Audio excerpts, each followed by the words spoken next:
Thank you for joining for another video. As with a car that you've had for 10 years, things are bound to break. So by the thumbnail of this video, you should know that I'm going to be replacing the radiator and then that coolant line that goes into the expansion tank on the Ford Figo. My Bucky's battery is drained. For some odd reason, the oil and charge light remains on once it is turned off. So if any of you guys have tips or knowledge regarding why that would be, please comment down below.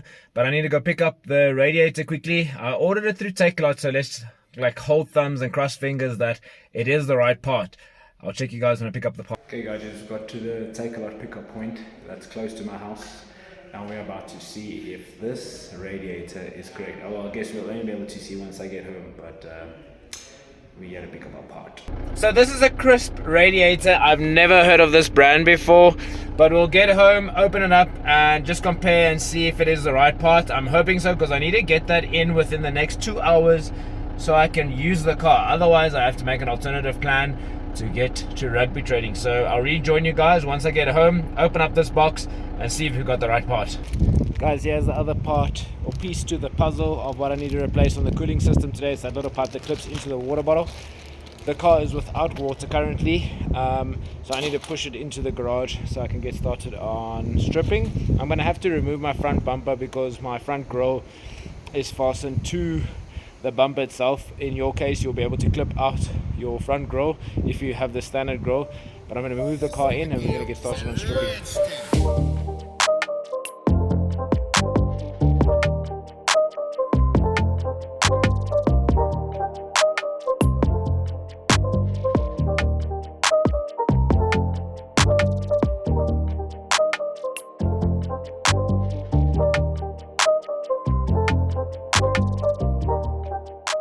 As I said, the thing that I'm going to be doing is replacing the radiator and this pipe that clips into your water bottle, but I'm going to have to remove my bumper because my front grille does not clip out. So I watched a short little video on how to do this, so wish me luck and hopefully I come right. So one of the first things you want to do is to take off the bumper in my case, because I do not have access to the radiator from the front. So mine is a 10mm bolt at the back here, and this goes out to that guy commented a long time ago on how to remove the front bumper on a Figo. So today I'm basically going to show you how to do that as well. After getting those 3 bolts out on the side of the fender, you'll get to this next point. So just bear in mind this car has been worked on before, but then you have those little screws on the bottom that hold in this little lip at the bottom. So you'll take those out, and then I think the bumper should slide off. According to my knowledge, bumper should slip right out, just like that. That reveals the front of your car. As you'll see, my bumper has taken a beating. It's actually maybe not a bad idea to get this thing stuck back down, so this front grille section actually stays on the car properly and decently.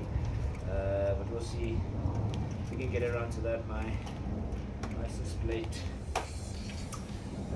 cable tie is just snapped off, so good time to replace that as well. So next thing we need to do is take off the AC condenser, and then we can get to draining the radiator and unplugging everything.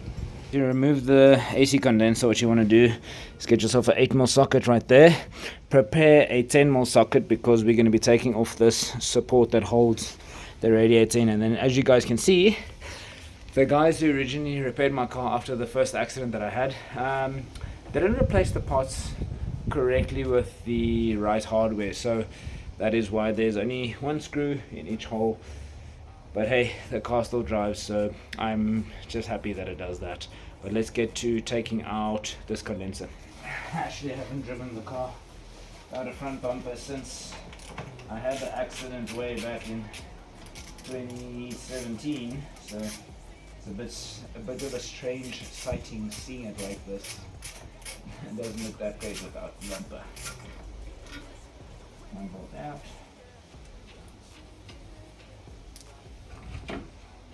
Okay. Geez, the AC condenser is bigger than the freaking radiator. But next you want to come over and then release this quick release connector for the top feeder pipe. You can slide that pipe off. Just give it a few twists. Lot of twists.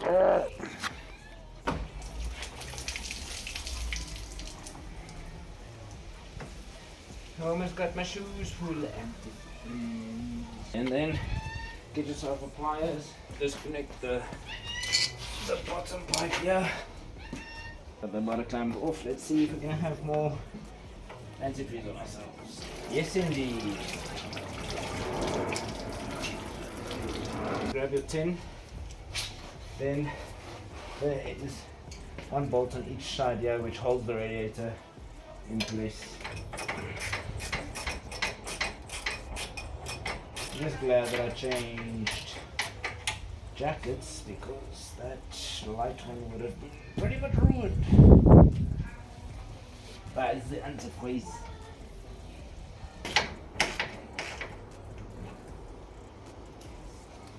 Loosen that tin, and then you loosen these two tins in the front.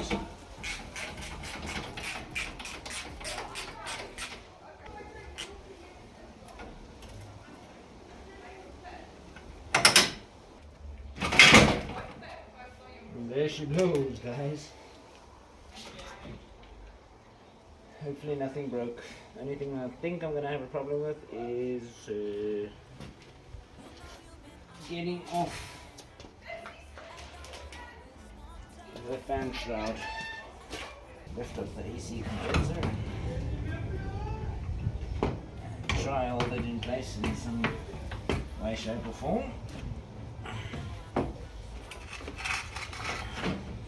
And drop out the old radiator. You just need to be careful not to damage the panel when we put it in.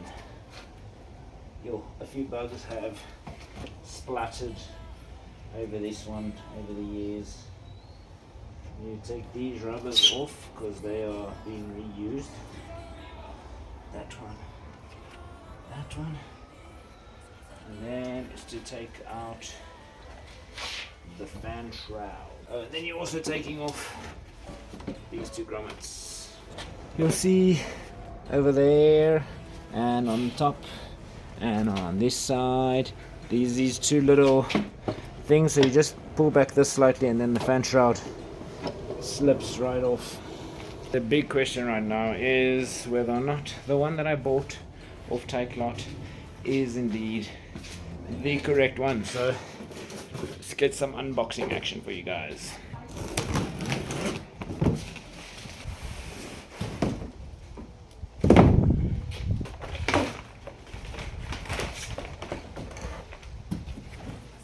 Side by side comparison of the old and the new. This is obviously the old one and this is the new one. Repeating the process, so we slip on our rubber grommets like that and like that. Then the bottom ones.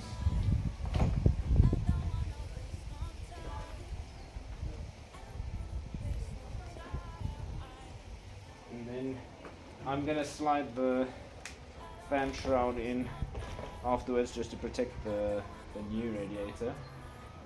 So yeah, let me try and get it in.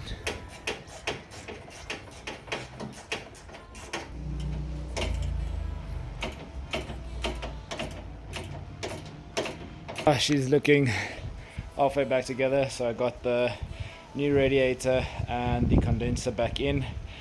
I am now going to slide back in the fan shroud that's over there, I think I'm gonna have to do it from the bottom as well, unless I can do it from the top, and then just get that into position, get those plugs in.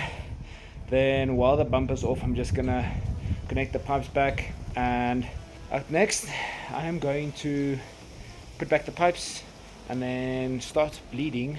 No, I'm lying, I'm not going to start bleeding. I'm going to replace the other pipe that I need to replace, which I showed you guys earlier.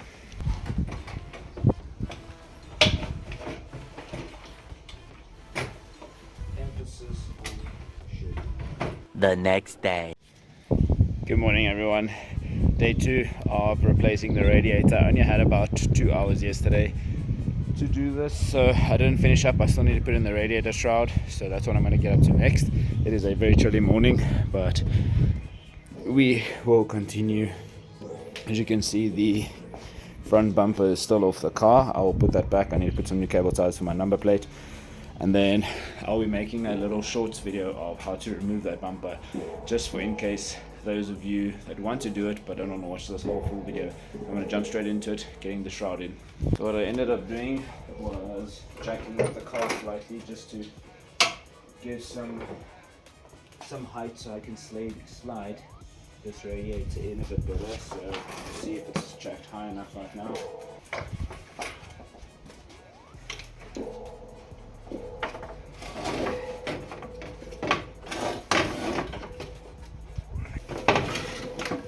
There we go, that is it. Now, to slide it past so I can get it into these grooves again. By the looks of it, I'm going to have to take out this whole radiator again because it seems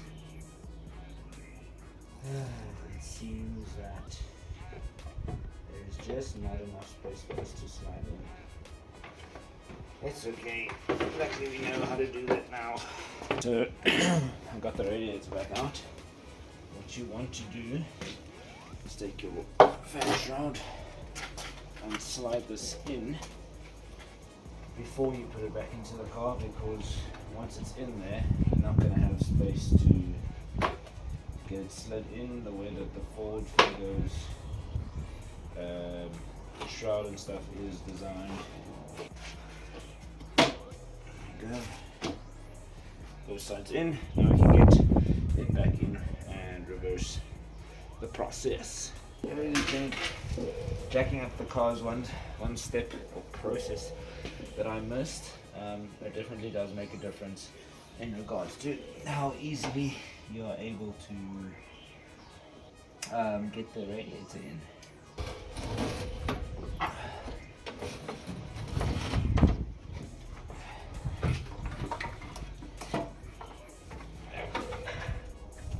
Simple as rinse and repeat.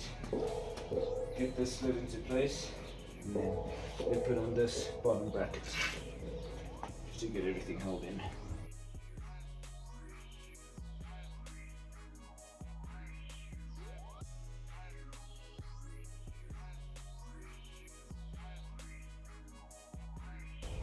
Okay, and then you want to plug back in your 2 wires that go to your fan shroud, which is that one over there. It needs to clip in. There we go, that's in. And then this weird looking bottom one that goes in to the top right there.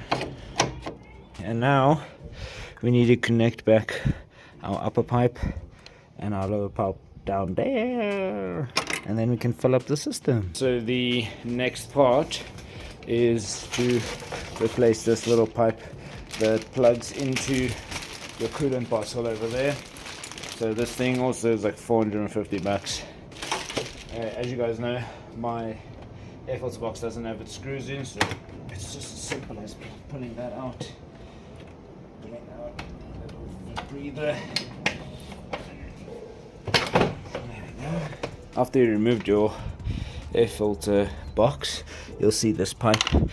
It slips right onto that little fitting over there, so we just need a pliers, take that pipe off and then route it on the proper way down here, back to the water bottle. Then we should be done to fill up the system, bleed it, and see if it's working.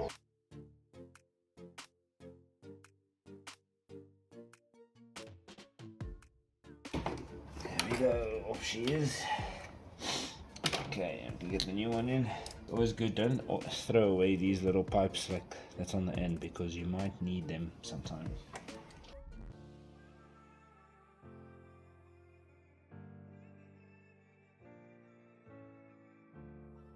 Like that, and then you reroute it where it's supposed to go. Clips in over there, over there.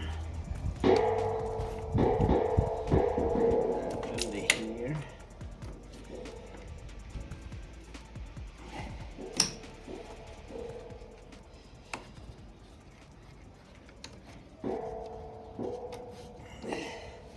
Okay guys, and then put back our airbox.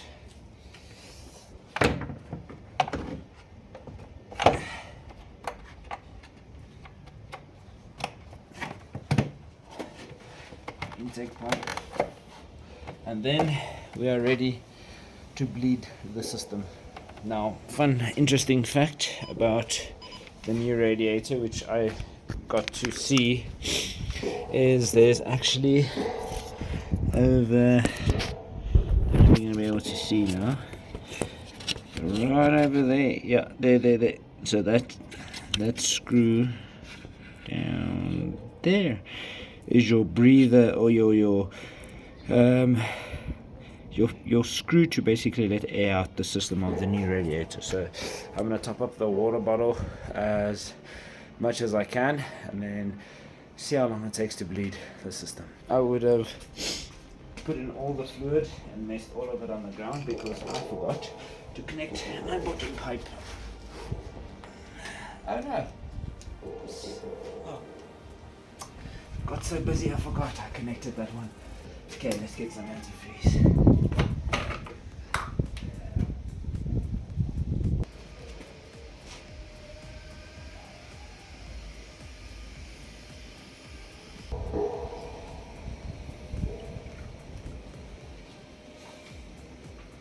Okay, check for leaks.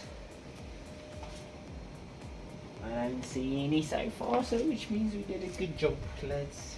Okay, now we need to start the car to get out all the air.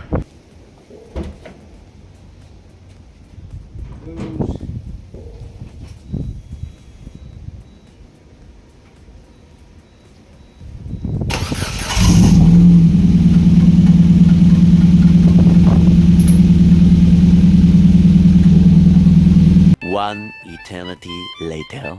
Okay guys, we just about finished up bleeding the system. I pulled the car out of the garage because I had to clean the floor, but we are left with this disaster now. So I am going to put back the bumper, and then we are finished with that. I'll put on a short time lapse quickly and put it back on the bumper. But thank you guys for tuning in for another video. Hope you learned something. I did. As I said, with the Ford Figos, you pretty much have to remove the front bumper because the front grills don't give you access to the necessary bolts to remove the condenser, the AC condenser. But it took me all in about, okay, besides for this morning having to take out the front radiator again to put the shroud on, I should say it took about 3 hours to do this, and then another half an hour to an hour to bleed the system. I couldn't access the bleeding hole that's on the top of the radiator, so it took me a little bit longer, messed a whole bunch of antifreeze. But yeah, like I said, that's what we are here for, so that you guys don't make the same mistakes as me, and maybe there's some shortcuts that you can take which will speed up your process of replacing and installing a new radiator on your Ford Figo. Put you guys on a time lapse of putting back this bumper quickly, and then I'll finish up the video.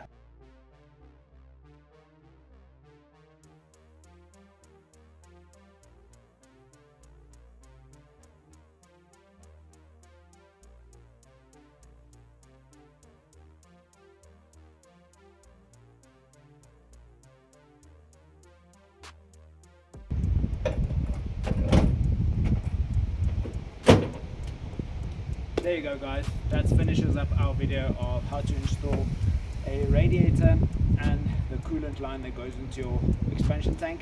Hope this was easy enough to understand. Hope I showed all the steps for you guys to be able to do this by yourself. Like I said, if you follow all the steps I did, it shouldn't take you but 3 hours. It might take you a little bit faster than I did it, but thank you once again for joining in for another video. I hope you guys enjoyed this. Please always hit the like button, subscribe for those that aren't subscribed, and please go and check out the previous video of us racing the Ford Figo on the Formula K track. It's always a fun time out, and just want to also invite you guys that if you are keen to test your Figo out or whatever car you have, you are more than welcome. Anyone is welcome to join on those Formula K or on the Drivers Club track days. So if you are interested, pop me a message on Instagram or send me an email and I'll get you informed of how you can join for those track days. But hope you guys have a great day further. See you guys in the next one. Cheers. Memphis, man.